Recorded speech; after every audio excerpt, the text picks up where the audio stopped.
hoy, estimados amigos, como les había mencionado, tenemos que hablar sobre una figura que particularmente ahora es de vital importancia, ¿ya? A veces pasa que viene un agraviado, un testigo de directo, de referencia, que puede proporcionar información, ¿ya? Puede decir, señor policía, señor fiscal, me están extorsionando, aquí está el mensaje. Y le digas, bacán, vamos a recibir tu denuncia. Sea un acta de denuncia verbal, acta de recepción de denuncia verbal, o sea, una recepción de denuncia en el sistema CIRDIC o CITPOL que maneja la Policía Nacional o a nivel fiscal. Y acompañado de este documento mediante el cual se describe la denuncia, se tendría también que tomar una declaración. Pero esta denuncia y esta declaración, por regla, tiene que tener un nombre y un apellido de la persona de quien se le recibe. Declaración testimonial de Gerardo Adolfo Chajaya Luyo de 25 años, ya quisiera. O acta de recepción de denuncia verbal de Gerardo Chajaya de 25 años. Muy bien. Pero por supuesto que esto va a ser algo que las personas víctimas o testigos de delitos violentos como la extorsión, el sicariato o el homicidio, qué sé yo, no van a querer, porque el solo hecho de que ellos sepan o piensen de que en un papel que va a obrar en un expediente fiscal o judicial va a encontrarse su nombre, eso les va a dar un temor de que el abogado o el denunciado extorsionador, cuando lea o acceda a esa carpeta fiscal, va a tomar ciertas represalias en contra del testigo o víctima. Por eso es que existe ese temor y esa negativa de colaborar prestando denuncia o prestando declaración. Ante esta situación, el Código Procesal Penal ha regulado una figura, que es la figura, por supuesto, de las medidas de protección. Muy bien. Estas son las conocidas como medidas de protección.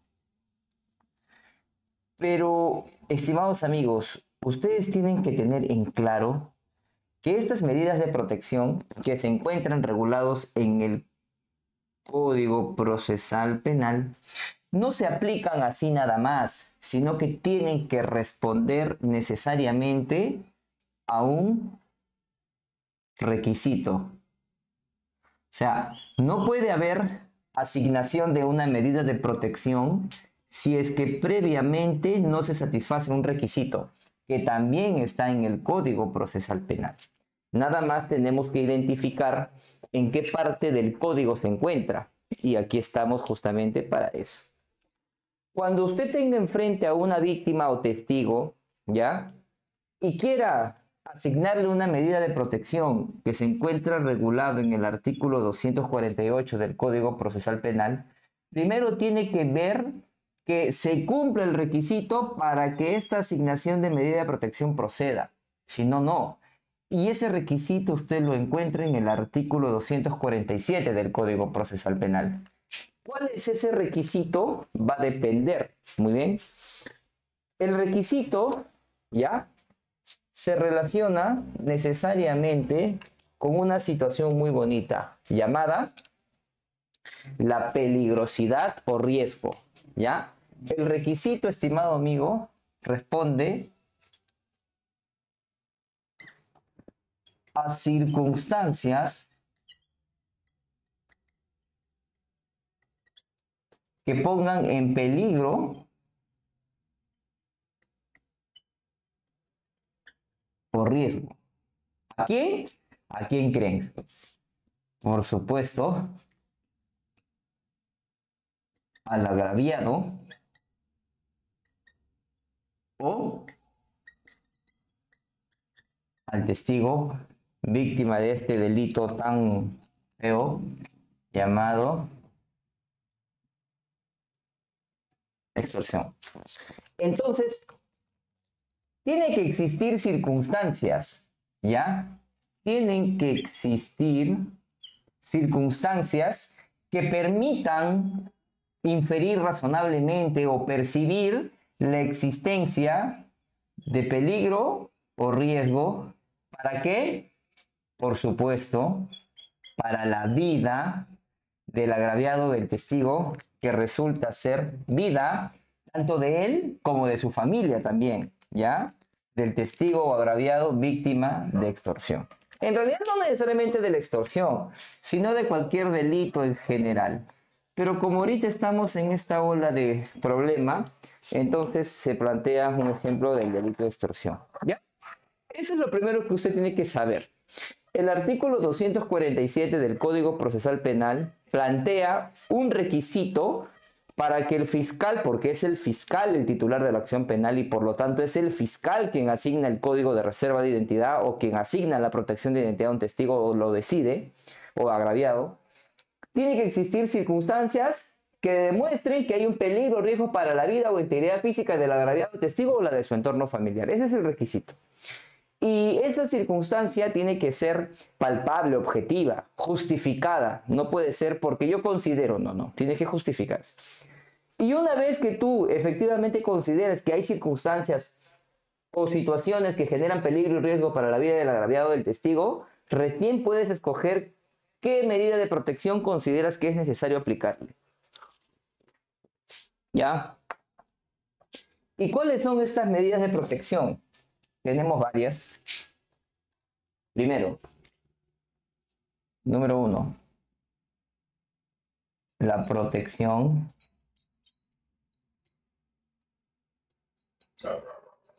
policial. 2,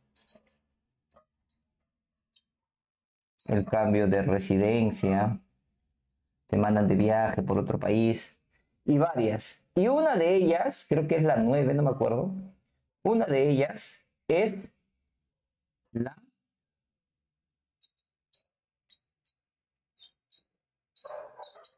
protección o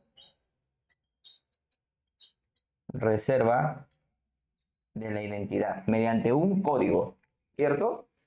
Entonces, estimados amigos, la famosa frase del testigo protegido no es tan, técnicamente no es tan correcta.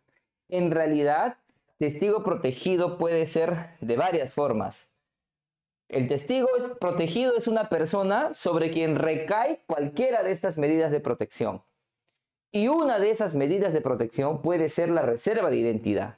Entonces lo correcto sería, para dirigirnos a un testigo que será asignado clave y va a declarar en un proceso bajo una clave de reserva, que reserva su identidad, sería testigo con código de reserva o testigo protegido mediante la reserva de la identidad. Eso sería lo correcto, ¿ya? Ahí lo tiene usted. Ahora, aquí viene el tema. ¿Cómo nosotros determinamos si existe una circunstancia o un peligro o riesgo objetivo para la vida, para poder proceder a asignarle una medida de protección? Tendría que venir el agraviado testigo a decir, me están llamando a amenazarme. Eso sería lo ideal, ¿no? Si declaras, te mato. 1, eso sería lo ideal. O que le están haciendo seguimientos injustificados, que le han puesto una granada con un papel en su puerta diciéndole te vamos a matar si declaras. Eso sería lo objetivamente ideal, ¿no? Pero les pregunto yo a ustedes, ¿acaso el solo hecho de ser víctima de extorsión, que de por sí ya lo están amenazando ya para que pague un dinero, una ventaja económica indebida en palabras del Código artículo 200 que regula la extorsión, el solo hecho de que te seas víctima de extorsión ya acreditaría una circunstancia objetiva para determinar que existe peligro o riesgo para tu vida? ¿O tengo que acreditar con otros datos objetivos como una llamada amenazante? ¿Qué opinan ustedes? El solo hecho de que una persona denuncie extorsión ya constituye de por sí ya constituye una circunstancia objetiva de peligro y riesgo para la vida del testigo agraviado. ¿Qué consideran ustedes? A ver, porque esta es una primera interrogante. Algunos representantes del Ministerio Público dicen, no, a mí me traes un dato objetivo. Me traes que la víctima diga que lo están amenazando, que la víctima diga que lo están llamando, que la víctima diga que no sé, algo objetivo que me permite acreditar que hay circunstancias que pueden atentar contra su vida. Pero no siempre hay. A veces la víctima simplemente el hecho de que la extorsionen ya tiene miedo, por eso no quiere denunciar y teme por su vida, porque obviamente si te están amenazando que te van a matar, el solo hecho que una persona denuncie extorsión ya significa peligro para la vida, considero, es mi postura. ¿Qué opinan ustedes? Los leo en el chat. Hay una pregunta o una respuesta. ¿Qué opinan ustedes? Los leo en el chat. Bueno, Jordan dice, tanto criterio lógico, entonces un informante o confidente puede ser testigo protegido. Así es, cualquier persona, en realidad. Si es que yo tengo un informante, ¿ya? Y lo quiero ofrecer a la fiscalía de manera formal, puede ser como testigo protegido, puede ser como colaborador eficaz, puede ser como agente especial, de acuerdo al cumplimiento de los requisitos procesales. La pregunta era, ¿ustedes consideran que el solo hecho que haya que una víctima sea víctima, una persona sea víctima de extorsión, ya satisface el requisito de circunstancias que ponen en peligro y riesgo su vida y se justifica para poder asignarle una medida de protección? ¿O se tendría que obtener otro dato adicional que permite establecer fehacientemente la existencia de circunstancias de peligro para su vida? Como por ejemplo una llamada amenazante, qué sé yo, algo más objetivo. ¿Qué opinan? Los leo.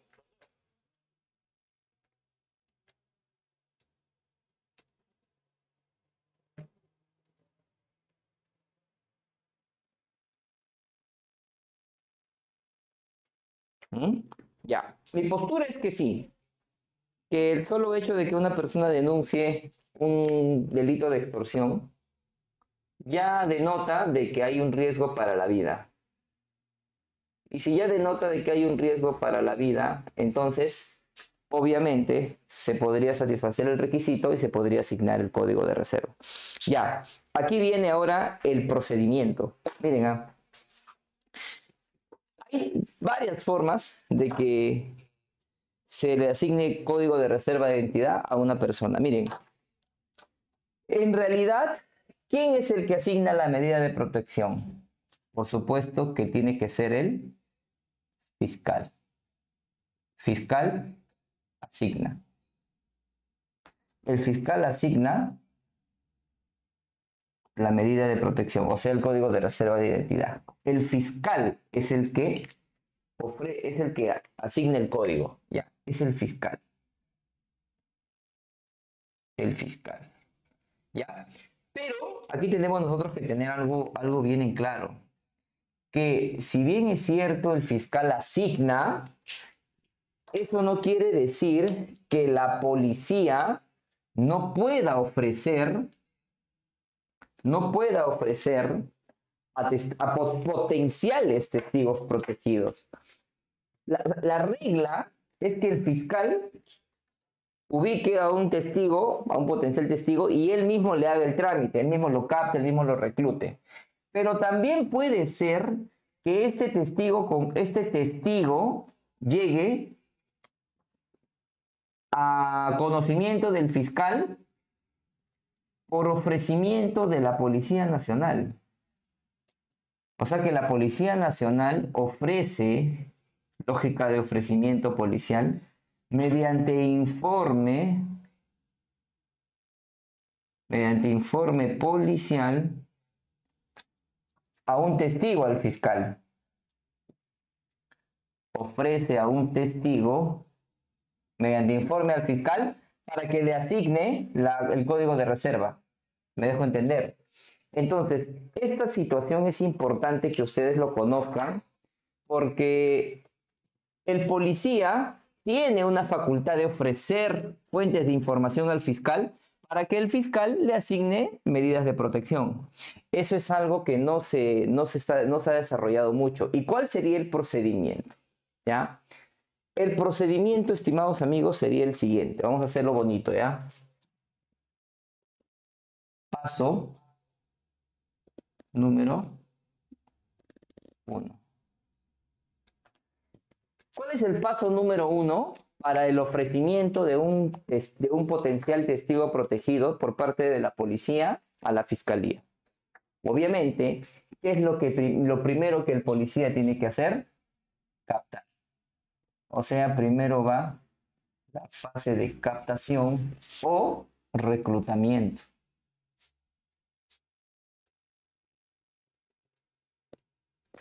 Eso es lo primero que se tiene que hacer, por lógica, ¿no? ¿Ya? Y esa fase de captación y reclutamiento, ¿qué documento trae como consecuencia? Si yo ubico a un testigo o a un agraviado y quiero que ese testigo o agraviado El testigo se abre conmigo, me da su confianza. ¿Yo qué hago? Ah, ya, bien, buena información que tienes, pero jefe, yo no quiero declarar, o quiero que no sé, me cuiden mi identidad. Ya no te preocupes, lo voy a llamar al fiscal, mañana vamos a su despacho y el fiscal te lo va a recibir así nomás y el fiscal lo va a hacer suyo y va a hacer el trámite y le va a asignar la clave. Y tu chamba no va a quedar no va a existir constancia de tu trabajo. Ese es un problema. Entonces, lo primero que tú tienes que hacer es asegurar esa información. ¿Le podrás tomar una declaración en ese momento? No. Por lo tanto, ¿qué es lo que haces? Un acta de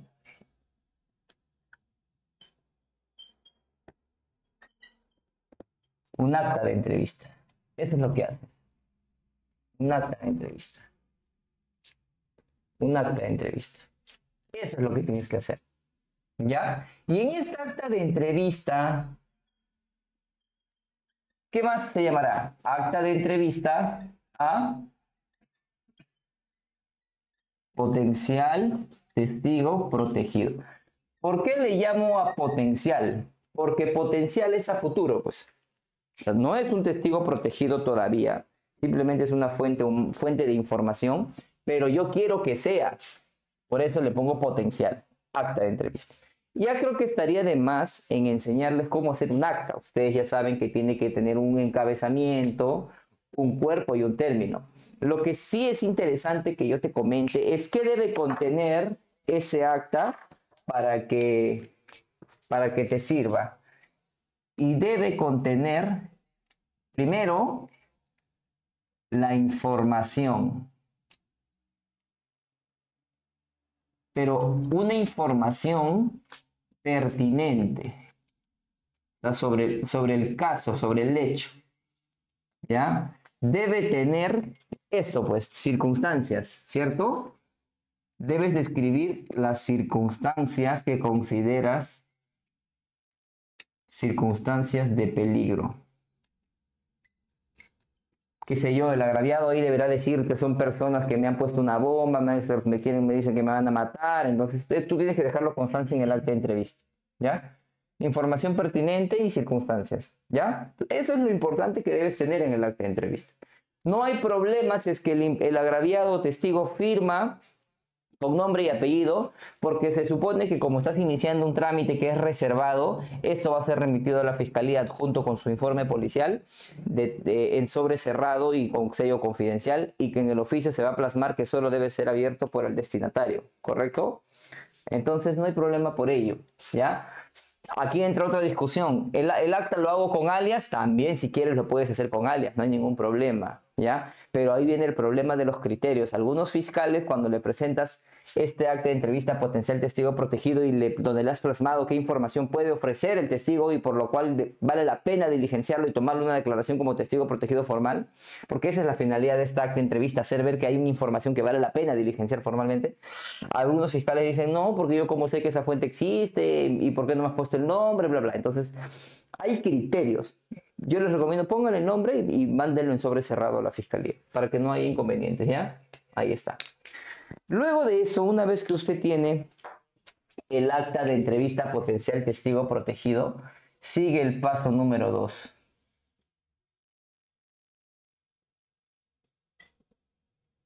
¿Cuál es el paso número 2? ¿En qué consiste el paso número 2? El paso número 2 consiste en el ofrecimiento.